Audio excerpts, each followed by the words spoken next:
తల్లి యశోద తనని మరియు చిన్ని కృష్ణుడిని దర్శనానికి వెళ్లడానికి సిద్ధం చేసింది. వృషభాను మహారాజు ఇంట్లో ఆడబిడ్డ పుట్టినందుకు సంబరాలు చేసుకున్నారు. వృషభాను మహారాజు మరియు కీర్తి యొక్క రాజభవనం నంద మహారాజు, యశోద మరియు కృష్ణుడు నివసించే గోకుల గ్రామానికి సమీపంలో దేవివర్ష కొండపై ఉంది.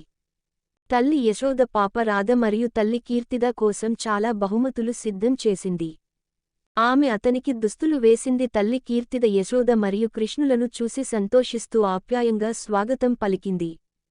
తల్లి యశోద తన అందానికి మంత్రముగ్ధులై పసిపాప రాధ పడుకుని ఉన్న ఊయల వైపు చూసింది. ఆమె ఎంత మధురమైన ఆడపిల్ల! ఆమె సంక్లిష్టత బంగారం లాంటిది. తల్లి కీర్తిద సరసముగా నవ్వి ఇలా చెప్పింది, ప్రియమైన ఆమె అందురాలు. ఆమె పుట్టినప్పటి నుండి ఇంకా కళ్ళు తెరవలేదు. యశోద ఒక లోతైన శ్వాస.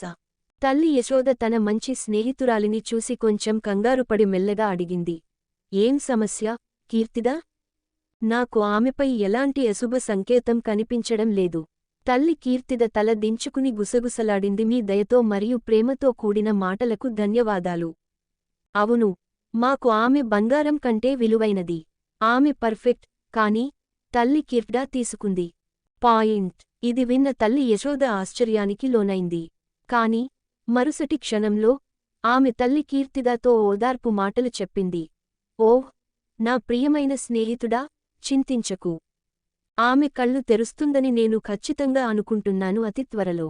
ఆమె మీ కుటుంబానికి ఒక ఆశీర్వాదం. ఖచ్చితంగా ఆ చిన్న అపరిపూర్ణత ఆమె అందాన్ని మరియు మంచి లక్షణాలను పాడుచేయడానికి భగవంతుడు అనుమతించడు. తల్లి కీర్తిద తల్లి యశోదకు కృతజ్ఞతతో నవ్వింది. మరియు ఆమె తన రుచికరమైన స్నాక్స్ మరియు స్వీట్లను అందించే టేబుల్ వద్దకు తీసుకువెళ్ళింది. తల్లి యశోద, కీర్తిదలు మాట్లాడుకుంటున్న సమయంలో చుట్టుపక్కల ఉన్న చిన్ని కృష్ణుడిని పట్టించుకోలేదు. అప్పటికి కృష్ణుని వయస్సు 1 లేదా 2 సంవత్సరాలు. అతను ఊయల చుట్టూ పాకుతున్నాడు. పాప రాధ ఎక్కడ పడి ఉంది. కొద్దిసేపటికే ఊయల వైపు పట్టుకుని లేచి నిలబడటం మొదలుపెట్టాడు.